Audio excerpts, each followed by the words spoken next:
কি এটা? খেজুর রস না, এটা হচ্ছে তাড়ি বানাচ্ছে। এই তাড়িটা দিয়ে নেশা করা হয়। তারপরে ছোট ছোট খেজুর গাছও কাটা হচ্ছে।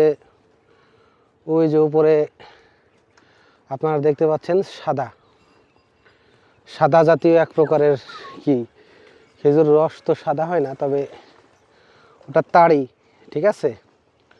তো ওটা দিয়ে নেশাগ্রস্ত জিনিস বানানো হয়, যেটা এখন হচ্ছে। তারপরে সামনে আরও আছে, সেটাও দেখাই। ওই দেখতে পাচ্ছেন এখানেও আছে আর কি, সাদা সাদা সাদা সাদাই আর কি। এটাও তাড়ি বানাচ্ছে। এরকম প্রত্যেকটা গাছে, সামনে দেখতে পাচ্ছি এই গাছে, মানে এই গাছে, এরকম প্রত্যেকটা গাছেই আপনার এই জিনিসগুলো বানানো হয়। টাল হয়ে পড়ে থাকে সবাই, এই আর কি।